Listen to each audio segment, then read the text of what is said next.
Sangeeta will open the floor. Sangeeta Shaskishan, who is the IP and Development Program Coordinator at the Third World Network. Leandro Villegas, member of the University of Sao Paulo and Fiocruz Working Group on Pandemic Accord and International Health Regulations Reform. Lauren Paramore, Associate Professor of Political Studies at the University of Cape Town and member of the People's Health Movement, where she helps coordinate the Democratizing Global Health Governance Program. Guilherme Fabiero, Director of the AIDS Healthcare Foundation Global Public Health Institute at the University of Miami. So we are going to have like short presentations and we'll open the floor for Q&A and an open discussion at the end.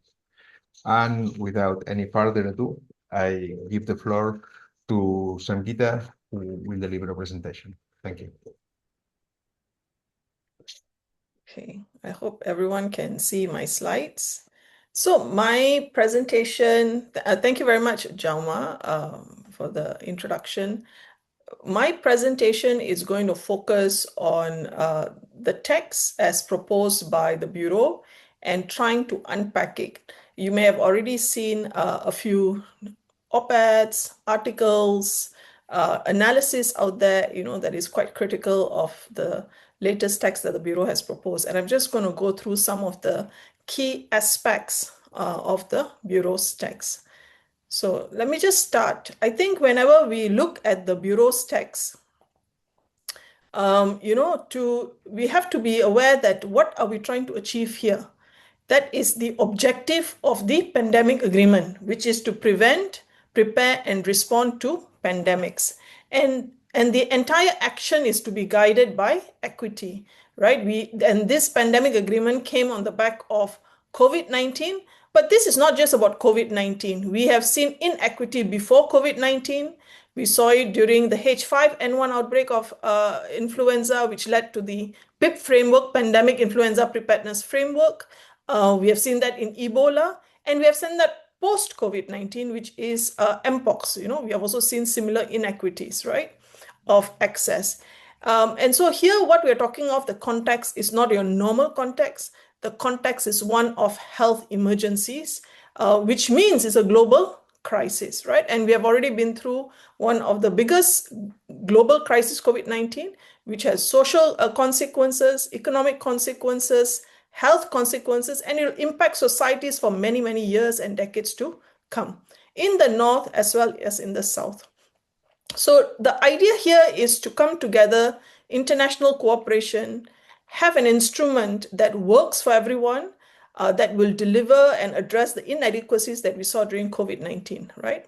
And so this pandemic agreement is not just about during pandemic, but also applies between and during, between the different pandemics, because the pandemic is often a once-in-a-lifetime event. Now, what we realized in the whole course of negotiation of the pandemic agreement is that, there are many caveats in this pandemic agreement, in the main part of the agreement, and that there is no meaningful mechanism for operationalizing the equity. Why? Because the intellectual property, because the technology is in the hands of not government officials, but non-state actors, right? Manufacturers. The R&D is done by the academic institutions with the manufacturers, with the industry, right? And then you have got a lot of different users of the pathogen material and sequence information, but the treaty is only binding on parties. And so the whole thinking is that, to create a mechanism called access and benefit sharing, in this case for pathogens, it's called PABS, so that, we can create a system where the sharing of pathogen material and sequence information, which is very important for the development of vaccines, therapeutics, and diagnostics, but also for R&D in this area, is accompanied with fair and equitable benefit sharing. We saw during COVID-19, with just having access to sequence information that was shared by China, manufacturers were already designing vaccine candidates for COVID-19 within almost 24 hours. So this shows you the importance of ensuring, yes, we want access to materials, but we want also access to the outcomes of that R&D, because we saw during COVID-19 that while wealthy nations had access, many of the developing countries, even WHO's needs were all WHO in terms of providing for developing countries who are at the back of the queue. So Article 12 was negotiated, and this Article 12 sets out the parameters for the PABS system. And so let me just go through some of the key elements that come through Article 12. One is the equal footing principle. That means access to pathogen material and sequence information should be on an equal footing with the fair and equitable benefit sharing arising from the sharing and utilization of the material and sequences. Second is that the PABS system, it's not about creating a very general framework, right? It says that the PABS system, the instrument, must address modalities, legal nature, terms and conditions, and all the different operational dimensions. And this is supposed to be in an annex. Okay, so this was supposed to be the second phase. There was no third phase anticipated. It was anticipated that the annex would come comprehensively and will address all of these different issues. The third point is that a very big issue was about governance of sequence information, the data. And it was agreed that when we talk of open access to data, it should be balanced with traceability measures. Okay, and I'll come to this. The fourth is that the design of the instrument should be consistent with two international instruments that govern access and benefit sharing. This is the Convention on Biological Diversity and the Nagoya Protocol. And 12.5 talks about the benefit sharing, including annual monetary contributions. And it says that the PABS instrument shall contain provisions on this. And it talks about modalities, terms, and conditions on access and benefit sharing that provide legal certainty. So these were broadly the parameters that were set out. There were others, but I just wanted to flag this. There was also 12.6, 12.7, 12.8, which were all on benefit sharing. But these are the parameters that are very important for the design of the PABS annex. And so when I'm going to go through the text of the PABS, the key components, I think it's to measure it against many of these elements, the parameters that are set out in Article 12, and also the objective of the pandemic agreement. So the first point to flag is weak benefit sharing, right? The developing countries, and of course, as negotiations have proceeded, the different intergovernmental working group meetings, the developing countries have, put in different proposals, but largely around what a group of developing countries, 85 developing countries, have actually made in a submission, which is each category of recipient should be required to provide mandatory benefits. So if you are a non-commercial user, then you should be to provide mandatory benefits. Same thing with other entities that are using it for commercial use, participating manufacturer, etc. So to have mandatory benefits, and that can be accompanied with additional options. Now, some of the benefits that have been sought is they want to see specific set-asides for public health emergency of international concern. The pandemic agreement has set-asides for during pandemic emergency, but the situation before pandemic emergency is called public health emergency of international concern, and the idea is to have set-asides for that purpose. Second is to have pre-negotiated licenses, because we saw during COVID-19 that when there is an outbreak, suddenly there is a surge of demand and there is not sufficient supply, and that's available supply is taken away by rich countries. So to have mandatory licensing that can be triggered and given to developing country manufacturers to expand supply, monetary contribution, and if you're a non-commercial user, then to place the outputs in the public domain. Now, all of this have been opposed by developed countries. They prefer generally general, vague benefit sharing and everything presented as options.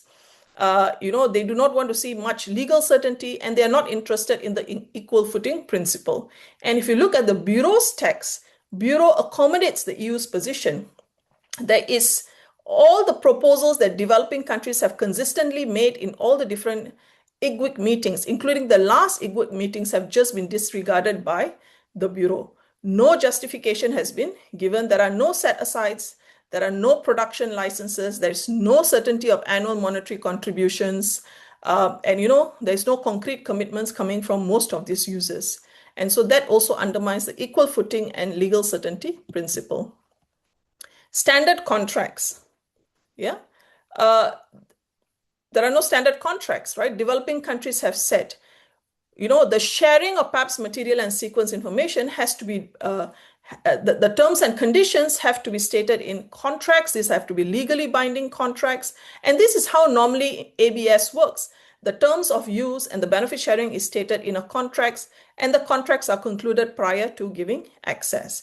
And the position developing countries are advocating is also very consistent with the legal certainty principle, which says access and benefit sharing terms and conditions should have legal certainty.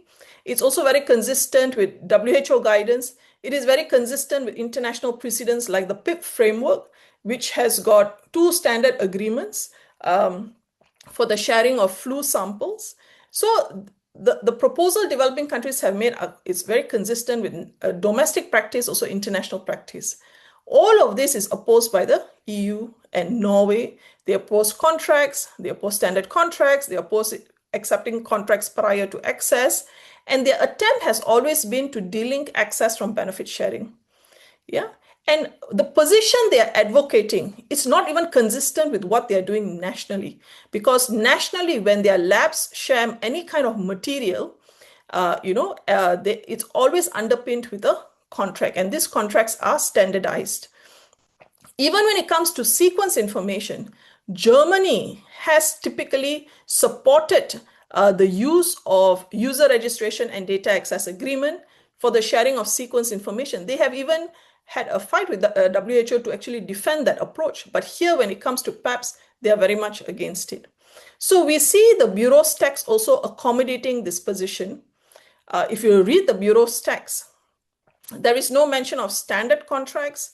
There is only mention of WHO PABS contracts for manufacturers and entities using for commercial use. For other recipients, the text uses the terms, it says terms and conditions. The legal form is not mentioned. There is no mention of enforceable like contracts. And then it proposes another phase. That means to say, after the annex is adopted, this is their proposal. IGWIC will continue to negotiate model terms and conditions. Model terms for WHO contracts. Now, model means it's a model, right? You can follow or you don't have to follow it, right? So, it is kind of moving away from the whole idea of standard contracts that the WHO Secretariat will need to use when engaging with the recipients of materials and sequence information. And if you read closely to the draft resolution and the Bureau's text, it is very clear that the approach that is being taken is to delink access and the terms of access from benefit sharing. We don't have time to go into it, but it's very clear that is the approach that Bureau is taking, aligned very much with what the EU and Norway have been arguing for. So again, there is lack of legal certainty. Third problem is opaque concepts. If you read the Bureau's text, it talks about WHO coordinated laboratory networks. It doesn't define WHO coordinated laboratory networks. What Bureau has done, they have circulated an information document which has no legal status, right? This is not defined. So anything can be a WHO laboratory network. And if you are a WHO coordinated laboratory network, you can easily evade benefit sharing obligations. So you can, if you look at, because there's no definition, you can be a private lab, you can be an academic institutions, you might be supporting manufacturer, you can all fall within this category of WHO coordinated laboratory network. And even non-commercial use is not defined. If we do not define non-commercial use, any commercial entity can also argue, I'm engaged in non-commercial use. So these are all pathways to evade benefit sharing, which is what you will find in the Bureau's text. There is also no clarity and no regulation on onward transfers. The developing countries are clear. We can, if a recipient receives materials and sequence, they can transfer it to another third party, provided the third party has agreed to the same terms and conditions. Okay, and this is very common in contracts. When you look at the EU, they are not very much in favor in imposing conditions for onward transfer. And if you look at the Bureau's text, right, it talks about onward transfer, but it doesn't say what is the standard what is the regulation with respect to onward transfer. So there is no specific provisions that are applicable to onward transfer on PABS material that apply to manufacturers, commercial and non-commercial use. It just says there are applicable provisions, but it doesn't say what these applicable provisions are. So this is a big loophole that has been built into the Bureau's text. And for PABS sequence information, there are no restrictions on onward transfer. So you can set up entities under the Bureau's text. You can set up entities whose main task could be to just extract material and sequence information and to share it onwards, right? So this is a major loophole in the system. It will enable free riders. And clearly, if you have no such regulation, the entire PABS system is being undermined. And the entire benefit sharing as well, according with that, is being undermined. Fourth, and a very important aspect is the handling of sequence information and databases and traceability. The developing countries are arguing whoever accesses PABS sequence information, and please recall that sequence information is one of the most commercially valuable component in the PABS system.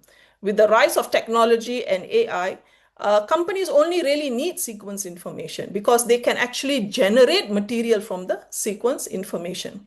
So the proposal of developing country, which is very consistent with existing precedents and approaches, is that access to sequence information can be given to any user that is registered, identified, and has virtually accepted a data access agreement. If you look at all of us every day, what we do, we actually register for any kind of website, to enter any kind of database. It's a very common feature: registration, verification, and you accept terms and conditions. And this is what the developing countries are asking. They have also asked for a multilaterally governed, and here some countries are more for it than others, but they have also asked for a multilaterally governed WHO PABS sequence database. Why? Because if countries are sharing multilaterally, the sequence information should be governed multilaterally. So if you look at the EU position, Norway especially, they are very much opposed to it. They are in support of sharing sequence information that permit anonymous access, right? And if you're a database that takes sequence information that permits anonymous access, and then you share it onwards without any restriction, it will totally undermine the PABS system. And if it is anonymous access, that means to say we cannot identify who the user is. And if we cannot identify who the user is, then there is no way to really operationalize fair and equitable benefit sharing. And so if you look at the Bureau's text, all the different proposals that developing countries have made, they have deleted it. They have deleted reference to WHO PABS sequence database. Although, the previous text said that this would be further discussed, they have deleted any reference to user registration, data access agreement. And the challenge here is that it's promoting an extractive model of sharing of sequence information from parties, but then there is no corresponding legal certainty that these users will comply with the requirements of the PABS system. And very important here is also the biosecurity concern, because with the rise of artificial intelligence, we know that they can develop even more dangerous pathogens just from using sequence information. So again, all of this concern has been ignored, and there are letters that have highlighted this to the Bureau, but they have just simply ignored it. Intellectual property. Developing countries have in their proposals said there should be no IP, not only on the materials and resources that are shared, but also on the resulting outcomes from the research. Now, why? Is because we are in a situation of emergency, and this is the context. And the idea is that if countries are expected to give up sovereign rights, their national ABS laws to share materials and sequence information, we should not allow intellectual property claims, because intellectual property here is really about creating monopolies, right? So here, Sangeeta, yes, I'm almost to the end, yeah. Yeah, but I've been hearing voices that ask me to ask you to speak slower for Oh, okay, the from the translators. interpreters. Yeah, Okay. thank you. I'm just mindful of the time. Okay, sorry. Yes, yes. Apologies to the interpreters. So when it comes to intellectual property, the developing countries have put forward an idea that there should be no intellectual property because resources are being shared, and they should not be monopolized through the intellectual property system. And for the developed countries, they do not want to address the issue of IP. They want to allow recipients to claim as much IP, intellectual property, patents, as much as they can. And so it's very hypocritical position that they're putting forward.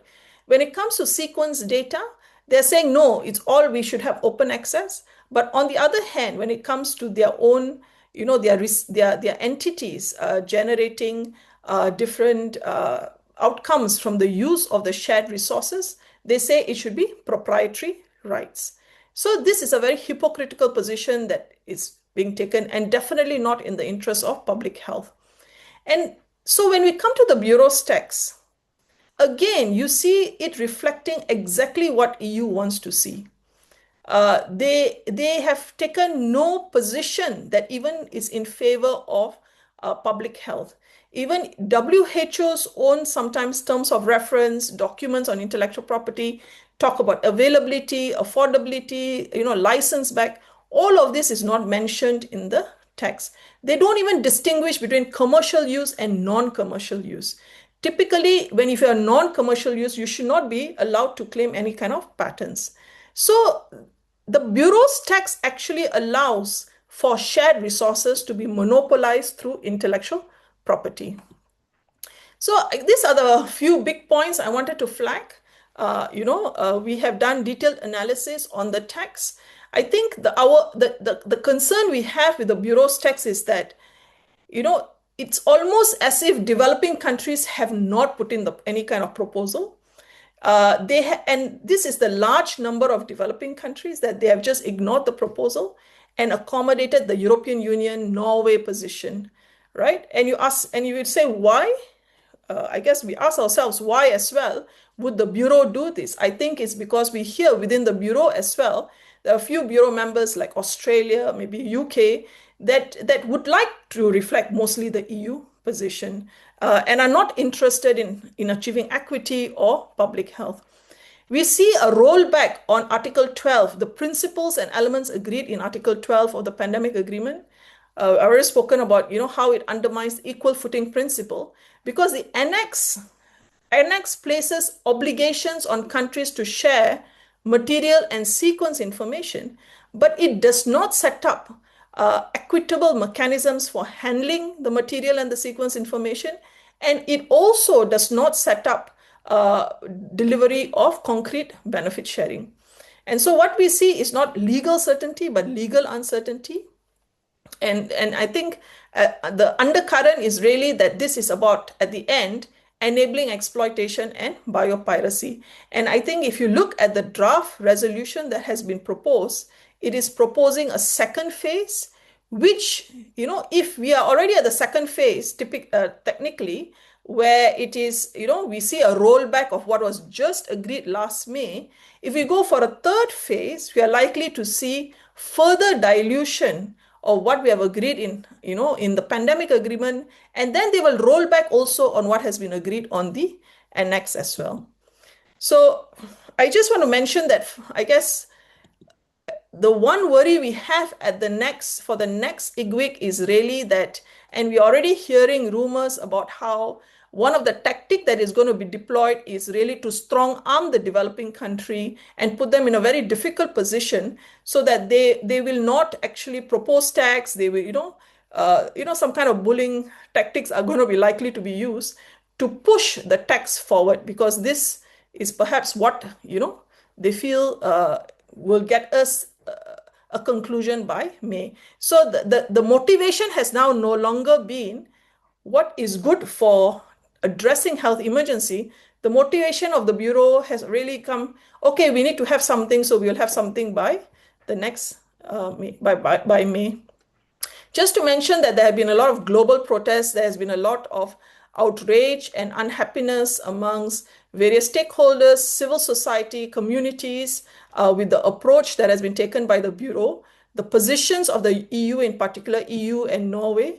And you will see a lot of protests happening globally, letters being signed, letters being sent, op-eds being written, articles coming out in the thing, talking about the unfairness of what we are facing in this. We are faced in pandemic agreement, and now, another level of unfairness and unjustness that we are facing as we move towards the next IGWIC.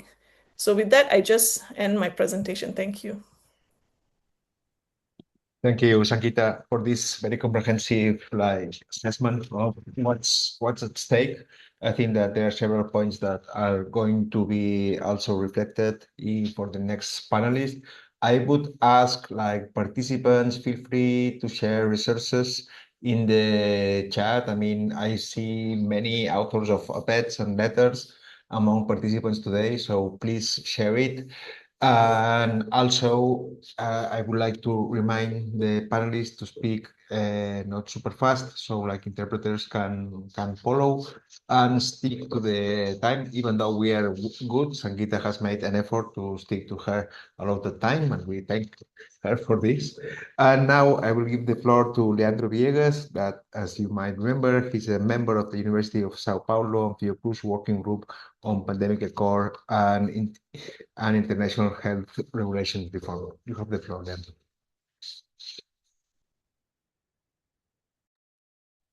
Thank you, Jaume, and thank you, Sangeeta, for this very comprehensive presentation. You have touched on some very important points that I guess we will be able to discuss during this webinar. And I would like to start by stating that I have this perception that we are facing now a great deal of lack of not a crisis of credibility from the side of the Secretariat in terms of how the negotiations are being conducted, but also in terms of how the system will or would operate in the future. Because this is from one side, the new text presented by the Secretariat seems to lack a whole lot of transparency in terms of not providing the annotations regarding the positions taken by developing countries in particular, but also in a way to clarify on how entities, both public, private, commercial, and non-commercial, will be involved in the system and will operate and relate to each other and to WHO for commercial or non-commercial purposes in and within the system. So I guess the way the text is presented now gives us a lot of uncertainty on how the system will be operated and be implemented in the future. We have to remember, and as Sangeeta has reminded us, that the pandemic agreement on Article 12 has clearly stated that the PABS instrument should include benefit sharing provisions as well as any other provisions related to the system. But this in particular is very important to us and to this discussion. And these provisions have to be clear, concrete, and not only general, such as what we see now reflected in the text. So this is something that we need to be concerned about and we need to deal with, and not to leave it as the final text. So any system that envisions a minimum amount of certainty in the relationship between its components being public or private, non-commercial or commercial, must be regulated by some sort of binding agreement between these parties. I guess that this a functional PABS system that involves a plethora of entities must follow this rationale, and this is the way by which access and benefit sharing can be governed, especially in terms of materials, biological materials and related data. both domestically and internationally. And this is how we can have these entities held accountable for how biological materials and related data are used. So when you think about biopiracy and harmful use of this information in this material, we have to we need some sort of instrument that guarantees that the entities involved can be held accountable for what they are doing and processing with this material and information. But in spite of this understanding and ignoring the current practice seen both within WHO, Sangeeta mentioned the PIPS, the PIP framework, but also at the EU level, for example, all the regulations that the EU has regarding the transfer of material and access of this sort of material. The text proposed by the Secretariat does not include any reference to contracts placed by the developing countries regarding, for example, WHO coordinated laboratory network, the WHO recognized system databases, and the entities utilizing PABS materials and sequence information for commercial uses. And it's not clear in the text how this would be used in a functional manner and how and what are the terms and conditions for its use. Only entities utilizing this information for commercial uses would be under a contract, which now creates a sort of double system within the system. We will have two different categories within the PABS system working on the access to this material and information. Another aspect that I would like to point out that really creates some point of concern is that there lacks some sort of certainty regarding how the PABS system would deal with sequence databases and how they would be recognized by WHO using user registration and identity verification or access agreements within the PABS using sequence information, and how WHO will establish such a database and how WHO would manage this database. What we see in the text now is that WHO or the Secretariat seems to ignore the proposals made by developing countries, and there seems to be no contractual obligation to comply with the terms of use and not with any benefit sharing provisions that could be offered within the system.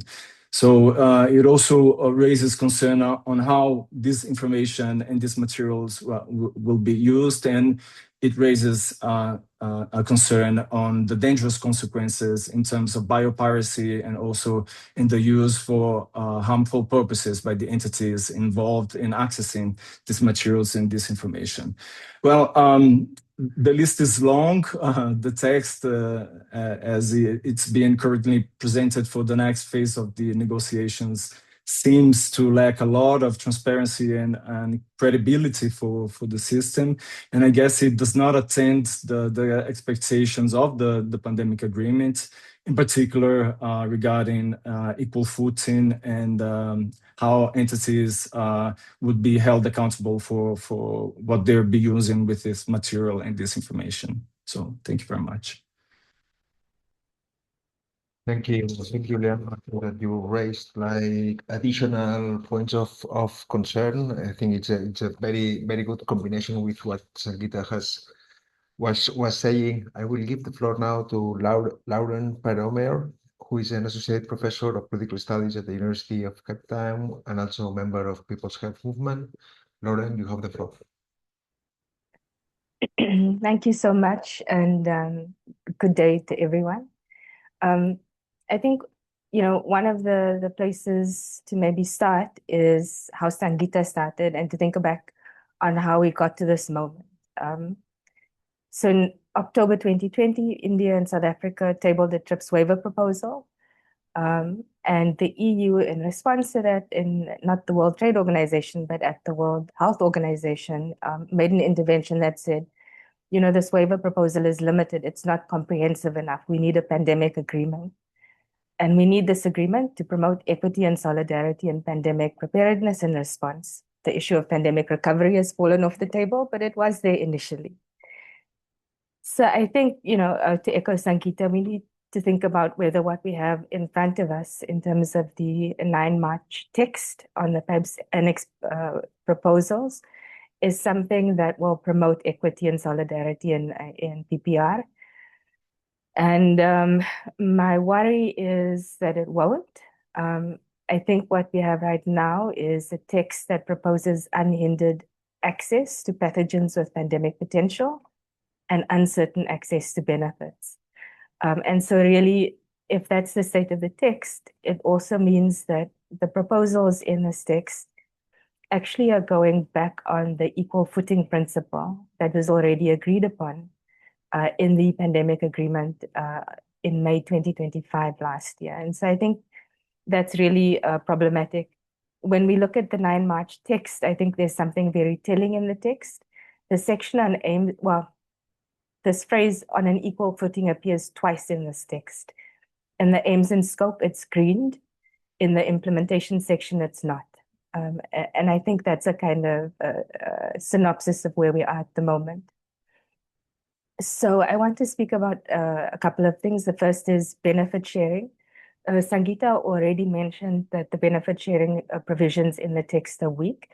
I think I would add to that by saying that there's also the risk of creating a kind of false equivalence between benefits that can produce structural transformations and benefits that are perhaps incapable of doing so. So a concrete example, there's a list of benefits that parties to the agreement can choose from. One of them is capacity building. So capacity building might include a meeting, it might include a phone call to share know-how, it might include a webinar.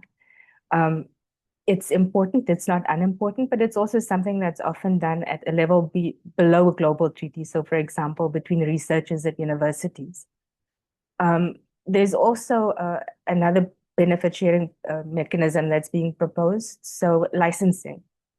Right, licensing, and actually in the IGWIG 5 texts, we have explicit reference to licensing that prioritizes privileges. I can't remember the exact formulation, but an indication that licensing should in particular be directed to developing countries, that they should be given the ability to manufacture pandemic products as a matter of priority and urgency. So that signaling is not present in the current text. And in fact, what we have is a list that equates licensing for manufacturing, geographically diversified manufacturing, equating that with something like capacity building. And so for me, I think that's worrisome because it means that something that could address artificial supply shortages is an optional benefit. And this seems to me a real problem if you want to transform the supply system, the structure of medical manufacturing, so that more people everywhere have quicker access to the products they need to save their lives.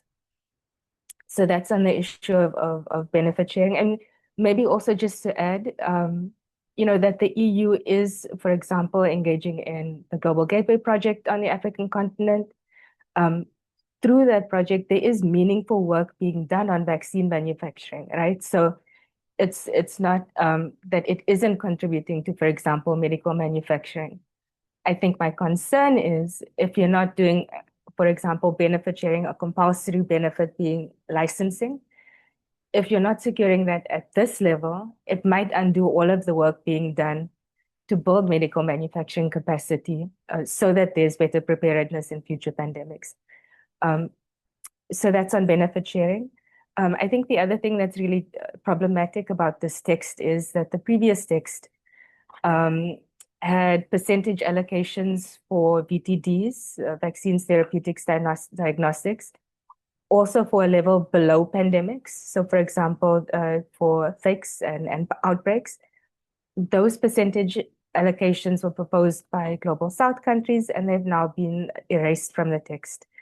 From a public health perspective, so if our objective is to create a global system, a multilateral system that produces better public health outcomes in emergencies, this doesn't make sense because it means we only have guaranteed access or predictable volumes to VTDs during pandemics. Perhaps it would be better to prevent things from escalating to that level. So I think this demand for predictable access to medical countermeasures, if you want to call them that, during fakes and outbreaks is important, and it's really disappointing that it's been erased from the current text that came out in early March. And I think this speaks to a bigger process question, which Sangeeta has already flagged, which is sometimes, perhaps quite often, Africa Group and Group for Equity delegations make proposals that are not included in the text, at least in the bureau text that eventually gets produced or as a synthesis of previous discussions. I think most glaring in this regard with the most recent text is proposals that have been tabled since December 2025, that templates for contracts, so standard material transfer agreements and so on, contracts that would specify how benefit sharing occurs. These proposals have been made that such contracts be included in both the minutes of the IGWIC meetings, but also appended in the kind of negotiating text. And that consistently has been disregarded, I would say. So even the most recent text has no reference to templates for standard contracts. So I think where we land is that the kind of distributional questions that the pandemic accord was supposed to address have not been addressed. There's very little to promote equity. There's a concern around extractivism being legitimated through some of the mechanisms in the current text, including, a lack of user registration requirements, track and trace for onward sharing, and so on. And I think maybe just in closing, something to think about is that this agreement will have to be ratified at the domestic level. So even if we have a PABS annex that passes, I would propose it's really difficult to ask countries to take an annex to their parliaments that has no clear benefit for those parliaments, and in fact might institutionalize and legitimize mechanisms that can predictably undermine public health. In South Africa, for example, the state has a constitutional obligation to protect, promote, to protect and promote and progressively realize the right to health. And so if it signs up to a global agreement that potentially does not honor those obligations, it's very difficult to see that this will hold. And so I think that domestic level consideration is important if we actually want to have a pandemic agreement that is not only on paper, but is a living document that countries assent to. Thank you. Thank you, Lauren. Especially thank you for reminding us about the origins of the pandemic accord, like the original proposal, and also where it might go if we are not able to correct the current direction. I would like now to introduce Guilherme Fabiero. He's a regulatory attorney and director of the AIDS Healthcare Foundation, Global Public Health Institute. Guilherme represents AHF Brazil, a relevant civil society stakeholder in the PABS Annex negotiations. Guilherme, you have the floor. Thank you, Jaume. Can everyone hear me well? Okay, perfect. I'll make just a few quick points because I think that most of the speakers have hit a lot of the essentials here going into these final stages of negotiations. But I'll start with something that Jaume alluded to or directed us at the beginning, which is really the position of the European bloc inside the room, which we hear very troubling reports through the process about delays and stonewalling, and even refusal to engage in good faith text-based negotiations to sort of run the clock as a tactic, and now move into these final stages to try to get countries in, I shouldn't even say in the global south, but try to get countries who are trying to get this agreement done with, the what should be essential in terms of equity moving forward, uh, to accept a stripped down version of the annex. So that's my first point, is that despite months of good faith efforts by many delegations to advance these text-based negotiations, that they have really been resistant to these common sense proposals to operationalize equity and ensure that the commitments that have been set forth in Article 12 of the Pandemic Agreement can actually be implemented on an equal footing.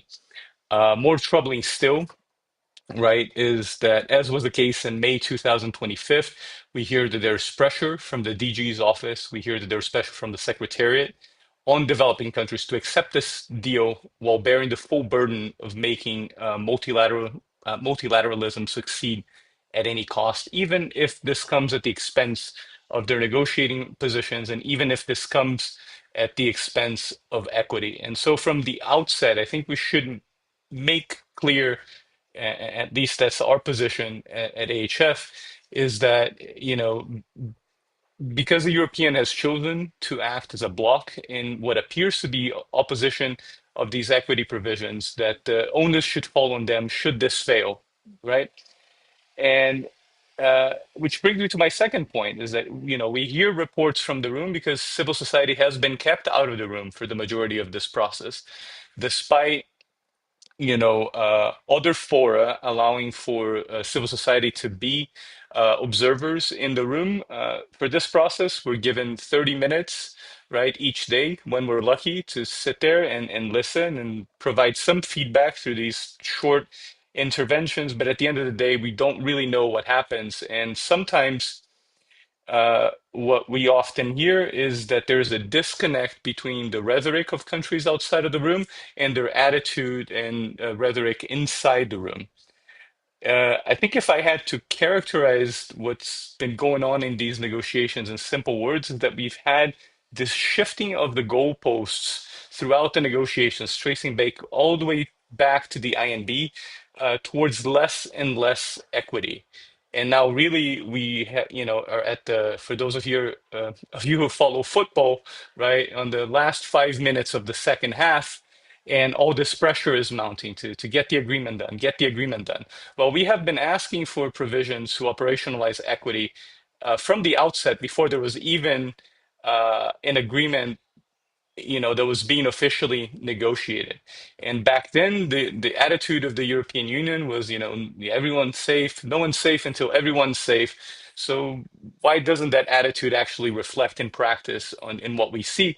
And this is not just a position from the global south. These are the basic things that are needed to make an effective agreement work, right? We're not here lifting a banner that is favoring a specific group of countries. We're looking at this from a global perspective, and we're saying, what is actually, did I freeze? Needed to make this agreement work. Uh, Very simple things, right? Cooperation, not extraction. Those who profit from the system must contribute to the system. That's a basic exchange in value. Participating manufacturers and any potential commercial users should be subject to, these benefit sharing obligations with real accountability and real legal certainty. And this requires that these contracts be standardized and negotiated in advance, rather than push through a WHO-led bilateral process, which, most of us here would agree that represents a significant tactical loss for developing countries, as this is invariably predicted to increase the leverage position of commercial entities while stripping countries of bargaining power and also of legal certainty. These mandatory benefits, they should also be meaningful. As mentioned, this is a fair exchange of value. No one here is asking for a handout. There's real value in the PABS system. There's real value in these pathogen samples, and particularly with the sequence information in the age of AI and technology. where things or commercial applications move beyond just vaccine diagnostics and treatments. Um, there's this issue of non-exclusive licenses that need to take place or kick in during peaks to ensure that all regions have the capacity to produce these VTDs and other life-saving technology in an effective way, and also these annual contributions into the system. I mean, I pay a series of subscriptions just to be able to do my job as an attorney. I don't understand why there's such resistance to making annual contributions into a system where they have fair value. We do this with, literature that we search. We do this through the AI technology that we use, through the legal databases. So to really push back and say, well, the VTDs have real value here, but I think the Europeans really need to wake up and try to match the reality that's seen in the world, the reality that they impose in their countries and within their region, to really project that outwards in what we see in this agreement. And then lastly, this issue of registration and the lack of access. To expect that this be anonymous use of a system. I mean, if we don't know who's accessing the system, how are we going to hold them accountable? But that's exactly what the EU's current position is, that, and then they have put forward that, as a concern that, anonymous access compromises open science, right? And that basically ignores the fact that many widely used repositories already use registration, they already use identity verification and data access agreement while serving thousands of researchers in many countries. So these aren't new and novel ideas. Like I said, they're basic things to make the system work. Because if there's no integrity or knowing who accesses the system, who takes this information, how this information is shared onwards, and then have mechanisms to trace and make sure that any commercial benefit that is derived therefrom comes back into the system in a fair and equitable way. How is this a working system? I'll leave on a on a good note to say that this position from the European Union is not yet beyond redemption. Right, there's real opportunity for them to come to these negotiations to really move forward. For countries within the European bloc who disagree with these positions that are being put forth by a few powerful countries, to really speak up and say that they don't stand for this. Now, more broadly, for the bloc itself, I think that this could be an opportunity for them to reach out to other countries as allies. In an age where we see multilateralism in fragmentation, uh, the European bloc should view this as an opportunity to make friends, to make allies, and to create a long-lasting system that is equitable, that's capable of preventing the unspeakable and unacceptable inequities that we saw during the COVID-19 pandemic and other pandemics out there, and to really, do what is necessary to make this treaty work. Thank you. Thank you, Guilherme, and I really appreciate like the effort to end on a positive note. I think it's appreciated by all. So we have like 50 minutes for questions and answers and general discussion. I see already like there's a question by Piotr from MSF in the chat. I don't know if panelists can read it. And if there's like someone wants to take it and try to respond, I will read it just in case like the rest of participants don't see it. Isn't the wording in C1B, so the obligations on participating manufacturers during fake somewhat stronger than in C1A, so the obligations during the pandemic emergency? C1A put an obligation to share 20% of real-time production, and C1B obliges companies to provide access to products based on needs assessed by WHO. Doesn't it mean that WHO can assess that all real-time production capacity of companies should be provided to WHO during fake? And I see Lauren willing to take the floor. Yeah, I'm going to try because I suspect it might be related to something I said.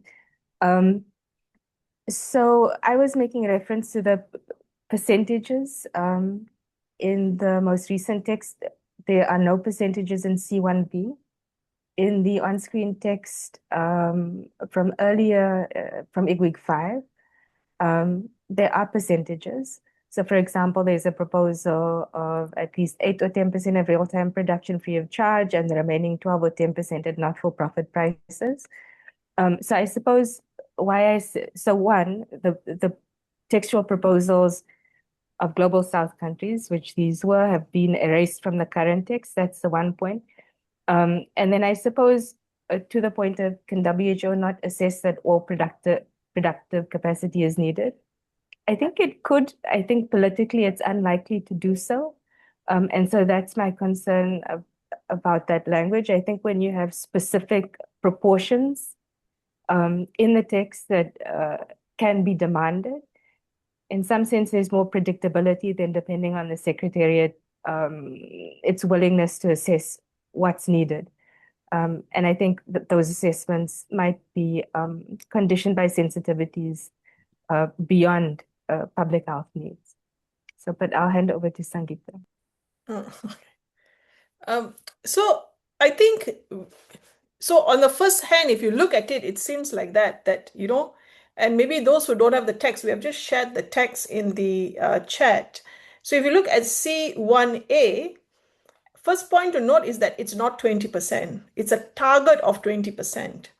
And a target of 20%, and if you read the text, and this comes from what was agreed in the Pandemic Agreement 12.6, it is 10% is definite, 10% free of charge. The remaining 10% is to be negotiated. Right? So in most cases, unless we change the text and make it default 20%, except for exceptional cases, maybe less than 20, in most cases, what we are going to get is 11% or 12% only for pandemic emergency.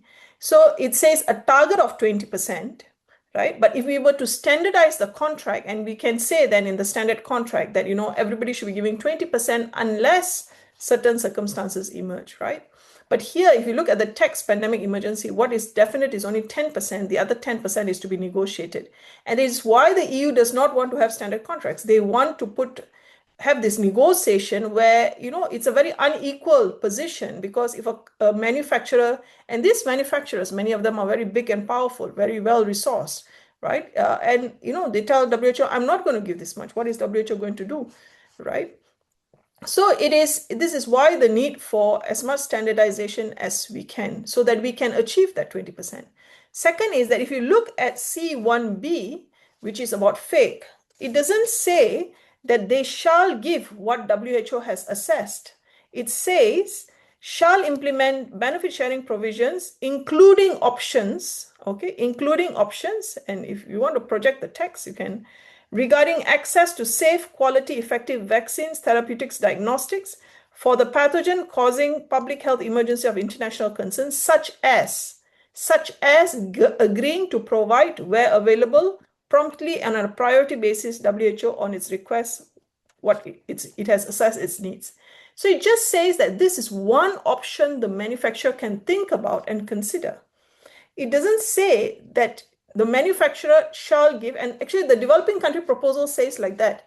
It says that you give adequate supplies that WHO says it needs. So the Bureau has turned it into one of the options the manufacturer can consider giving.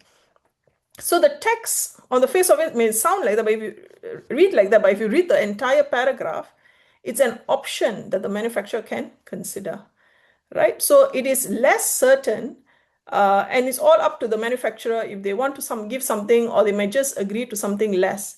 The idea of the set-asides is to ensure that there is that certainty of, say, 15, 20%. Now, of course, that is even not enough, right? If you look at developing country world, it represents 76 or 80% of the world population.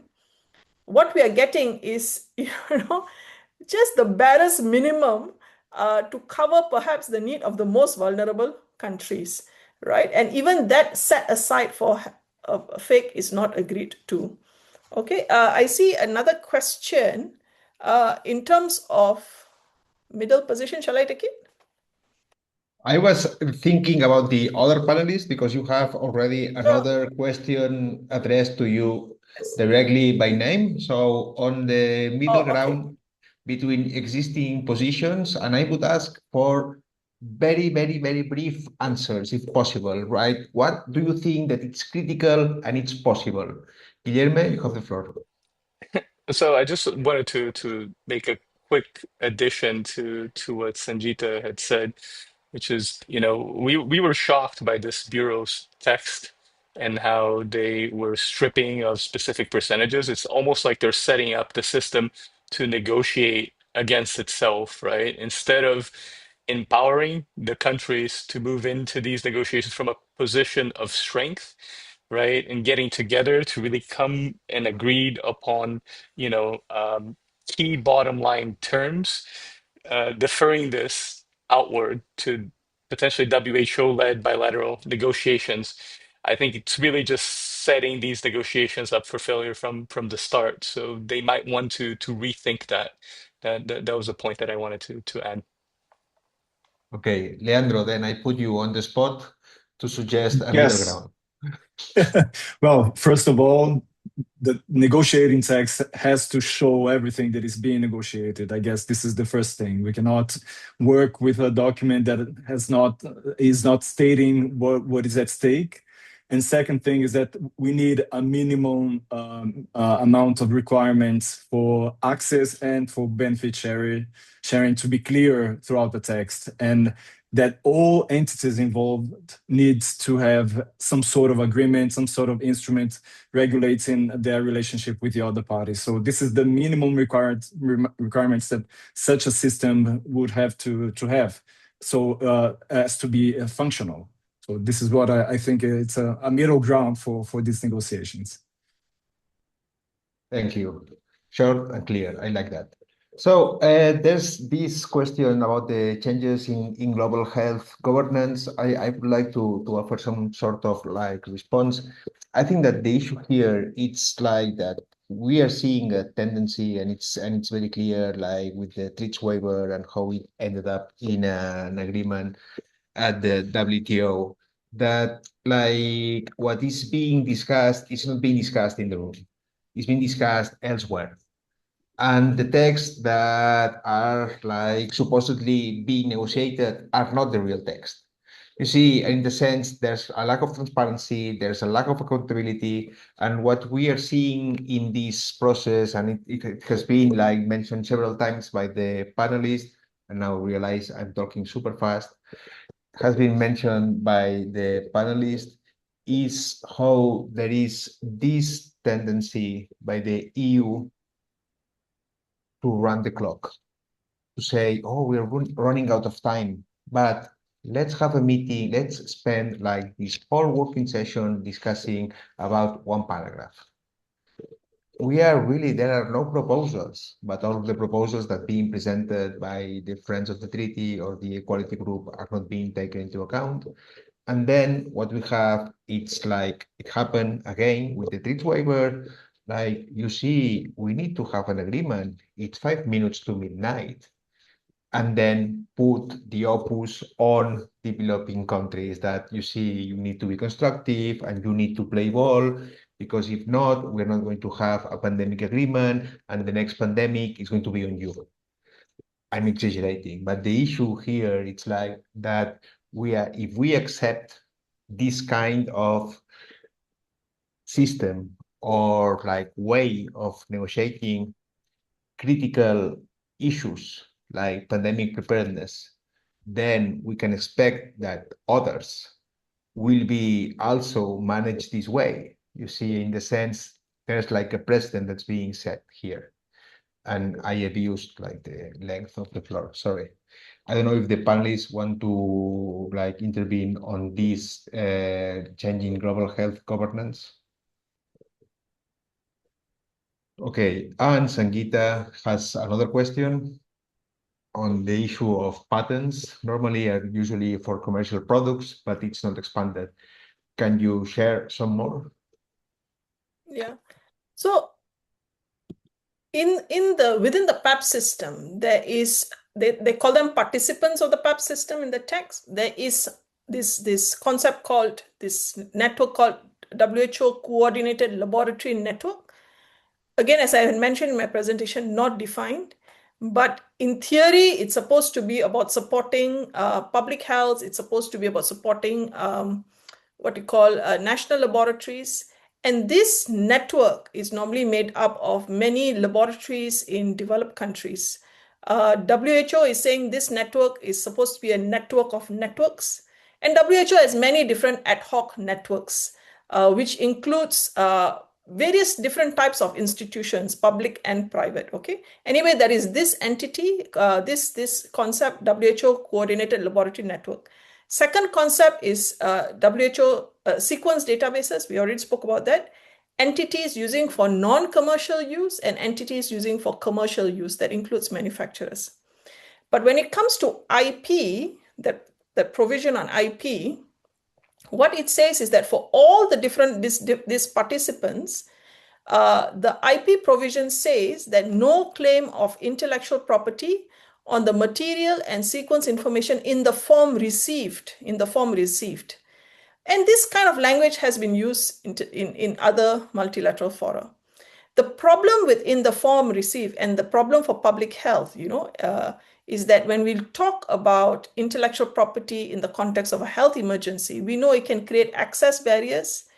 It can create even research barriers, right? We have seen this in COVID-19. And if you look at all the court cases around mRNA, COVID, they are still fighting it out in a lot of these developed countries. So the point I'm making is, why do we allow WHO Coordinated Laboratory Network laboratories, non-commercial use entities, and even sequence databases to just allow full claim of intellectual property? Because when you say not allow IP on the form received, which it means you're allowing all sorts of other IP on the modified pathogens, on the derivatives, on the products, on the processes, all sorts of IP you are allowing.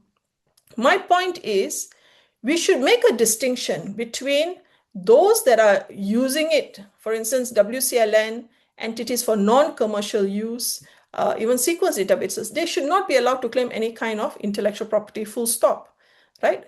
But if you are going to apply intellectual property, then you should be considered as commercial use, and there should be conditions attached to promote public health. For instance, you can claim IP provided you give certain licenses back, provided you give guarantees of availability and affordability, right? So what I'm saying is the Bureau's text does not make this distinction. Interestingly, if you see some of the terms of references that WHO applies to its collaborating centers, right? It's clear that they say if you are going to claim intellectual property, for commercial purposes, then you need to make sure that you address the issue of availability and affordability. And if you look at how developed countries address the issue of intellectual property in their contracts domestically, normally they will say if it is for non-commercial use, you do not claim IP. The minute you file for patents, you're considered as commercial use. So this type of information, approach, which is more public health oriented, is missing. They just allow everybody to claim proprietary rights, which I think it's intellectually a very lazy approach that they have taken, and just to accommodate the European Union and the developed countries. And I think the issue of middle position, yes, I think Leandro is right. When you look at the text, for negotiation, it should contain all the different proposals. And if the Bureau wants to make a proposal, they should give justification, right? You said it should be annotated, or there must be some argument, right? I think it's not so much about middle position, because here we are designing a system. It's also looking at what we see the developed countries are already doing. What they're proposing in terms of PABS is very contradictory to what they're implementing domestically and what the international precedent is. We have 15 years of experience implementing the PIP framework, which is built on 2 standard material transfer agreements. And yet, what is being proposed is PIP framework minus, not PIP framework plus. So this is what I mean. It's not so much about middle position because it's about what is going to work to deliver the kind of system we need to advance equity, to advance benefit sharing, right? I think this is the question that we should be asking ourselves at the end of the day. Thank you, Sangeeta. Now, one question about an aspect that has been mentioned like several times. Given that contracts are the key to the success or failure of PABS, do you think that member states should agree to the annex before these contracts are drafted and scrutinized? I'm looking for hands among the panelists. I'm not seeing any hand. I mean, Sangeeta. I think as far as we are concerned, it should be as complete as possible. As I showed you, the pandemic agreement provision itself says the modalities and the operational dimensions should be as completed in the PABS instrument. But we don't see, but the approach that is being taken is a bit different. There's a proposal for another phase of negotiation, and that is not even doing with standard contracts. They're talking of model terms and conditions, model contracts, which if you look at model, it just means that it is there. You can follow it, but you don't have to follow it, right? Which again backtracks on everything that we have been trying to we have seen work in practice. Thank you, Sangeeta. And we have like one final question written, and I see a hand raised. Do scientists have anything to say about the hypocrisy and double standard of open access to pathogens and DSI, but closed IP access to products? And I will be looking to Lauren and Guilherme for this one. So I'm a social scientist, not a natural scientist. And I can answer this through anecdotal conversations with scientists. Some scientists do think that what's being proposed is unfair and extractive and promoting biopiracy.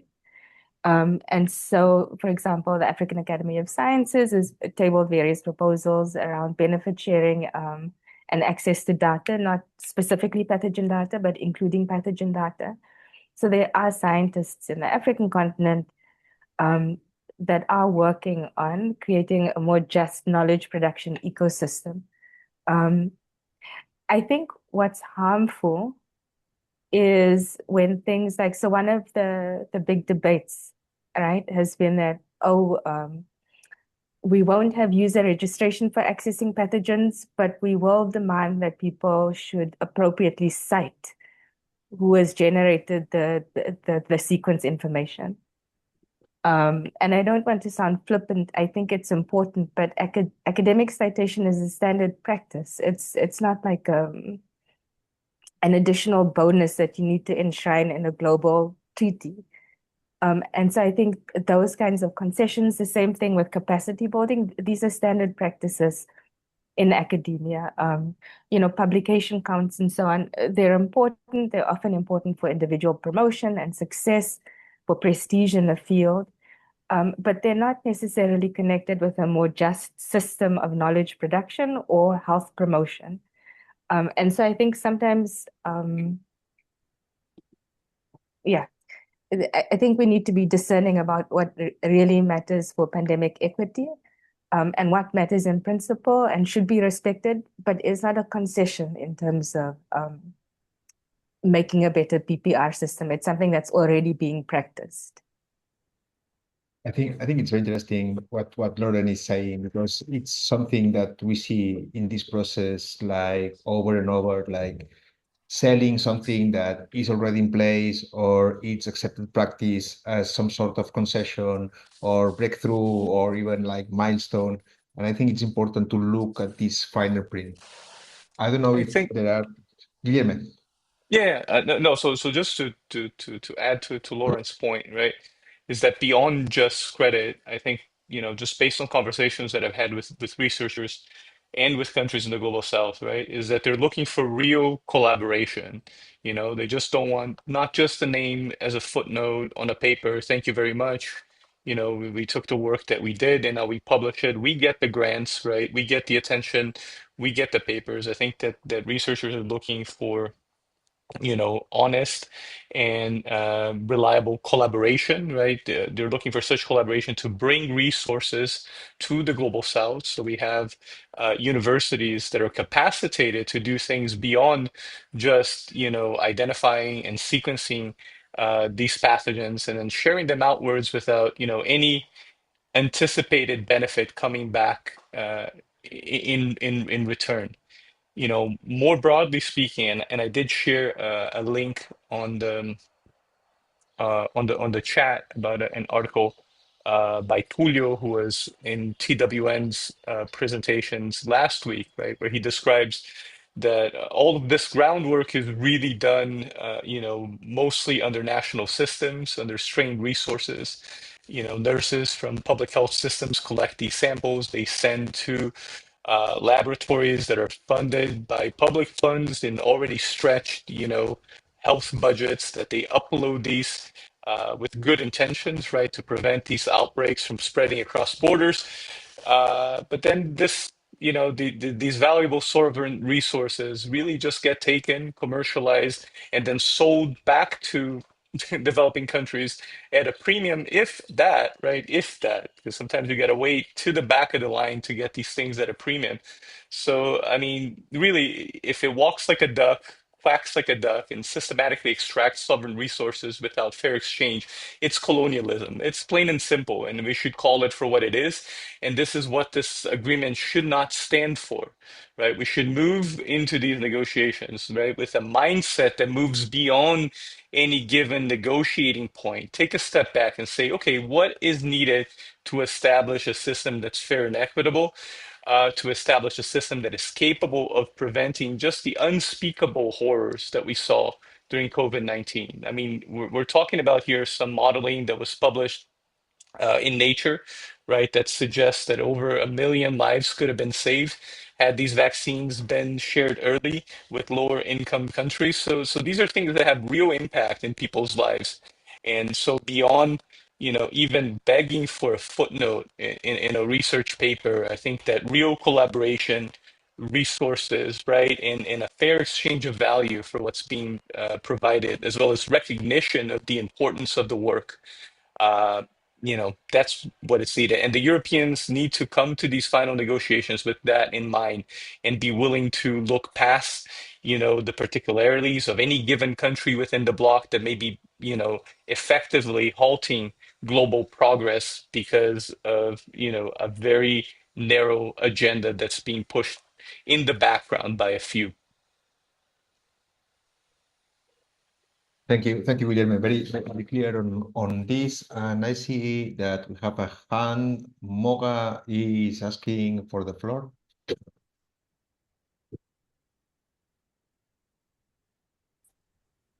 Hello, can you hear me?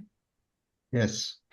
Okay, so first, thank you so much for the webinar and for all the information, the expertise you provided. Thank you, Zangita, for the fantastic analysis of the not paper, whatever, the annex. Anyway, just one thing. So I remember during the negotiation of the INB, when I asked the UK particularly, what is it that you're giving in? Because it's a negotiation, it's a give and take. And they were, and I asked others as well, and it was like, they're going to help with the surveillance and few bits and pieces like that. So what I want to know in the annex, what do they think they're giving in this? So developing countries are asked to give in on the pathogens and have a commitment to share and all that. What are you guys going to give? Or are not going, what they offered to give in this negotiation? What do they think they're giving in? They're compromising on, because I personally can't see anything, but maybe I'm blind.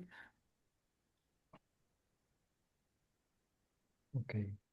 Do any of the panelists want to address this question, comment? So I think the EU has said this. For them, it's that 12.6, the 10% that, although it says, like I said, target 20%, but actually the only thing confirmed is 10%, 10% of VTDs free of charge, which they will give during a pandemic emergency. But the pandemic emergency is a once in a lifetime event.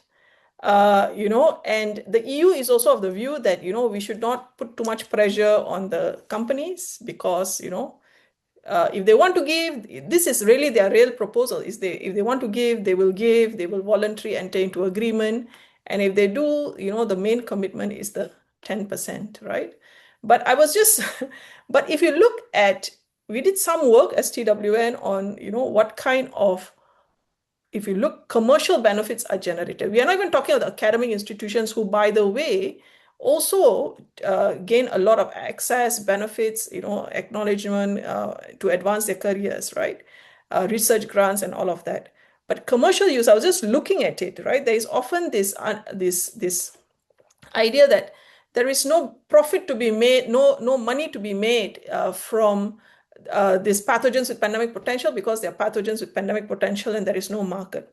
But if you look at COVID-19, right, the Pfizer product made 3.4 billion in 2024, 4.3 in 4.3 in 2025, 4.3 billion, and 4.3 billion in 2025 and 5.3 billion in 2024. And if you look at Paxlovid was 2.3 billion. I mean, there are a lot of these billions. I may not have got the full number correct. I was just writing it down. I seem to have gotten confused a bit. But, it is in the billions just for COVID-19. And then you have Mpox and you have some other products as well. And these are only looking at manufacturers of vaccines and therapeutics. If you look at the animal sector and who are the other users of this sequence information, there is the gene synthesis industry, which is worth 3.2 billion, AI platforms, cloud analytics, the animal sector that uses human material, pathogen material from humans and sequence information to develop animal vaccines. So this is big business, really, that we are seeing huge commercial benefits going to companies. And that is what they do not want to have, this kind of contracts. They do not want to give a share of benefit sharing that is equal. They spew there's a lot of misinformation that is being spewed, that they're doing this because of open access, open science. But this is really not the understanding around open science, that has been agreed internationally. Anyway, I'll just hand over to others on this issue.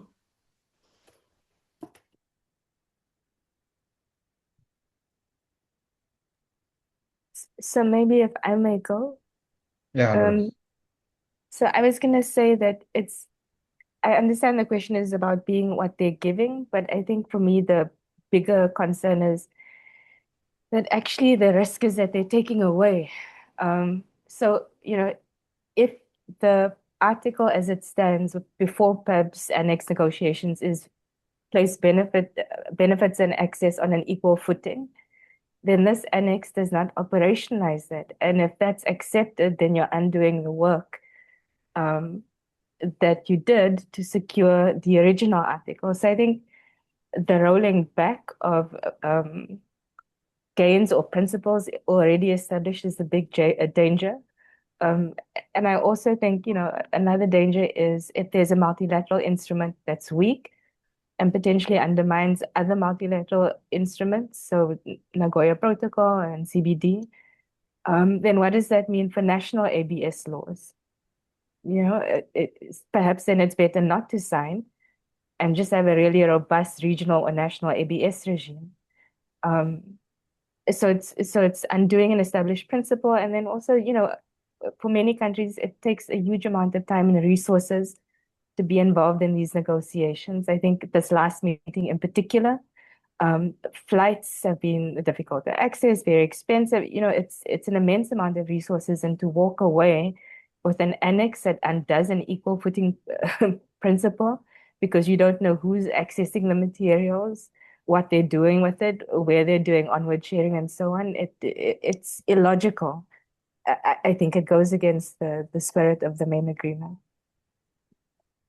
Thank you, Lauren. Very clear. And We have a comment question that Nitin put in the questions. I'm going to read it. If someone is using our resources without letting us know they are accessing it, they are researching on it, there is knowledge and information coming out from it, and products and technologies can be developed out of it. What is it other than biopiracy? The PABS model advocated by Global North will keep us in the dark about who is, what resources, for what purposes, and what outcomes are coming out of such use. How is this even helpful for open science, which the Global North claims it is defending? There is not even an obligation on the academic users and researchers to report back on the research results, let's say, to a PABS database. And then I saw a hand, but it's not anymore. So I don't know, we are almost already like half past. I don't know if like panelists want to say some final remarks, super brief, and we would close this webinar. Guillermo, you have the floor. Yeah, I think the message, at least that we have as an institutional level at the AIDS Healthcare Foundation, is that developing countries should move into these negotiations from a position of strength to know that we have your back, right? And that if there is no equity, there should be no agreement. And I know that to many, this sounds harsh, but the reality of the situation is that the world really should not have to come together to an agreement that doesn't agree on the basic principles, right, and operationalizes the basic aspects that this agreement is supposed to be putting in place. And so, you know, move into that with that attitude. And for those that are blocking, equity, we know that the European bloc has been blocking equity. It knows it, but it can do better. It can move into these final stages with another attitude, and it can show the world that it's open to living up to the principles that, at least in words, it claims to uphold.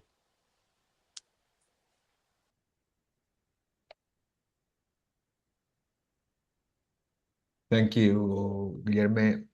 So I'm going to close this webinar, and I think that all of us, we're going to be following very closely what happens in Geneva next week. And I would like to thank again, not only the organizers of this webinar, but particularly Third World Network, because thanks to them, many of us that sometimes we are not able to be in the room or follow like the negotiations, we know what's going on. And that's really like something that society needs desperately. So it's good that the World Network is stepping up on that. Thank you, and the recording will be distributed. Thank you, all the panelists. Thank you, all the participants, and let's keep at it. Thank you. Thank you very much. Thank you.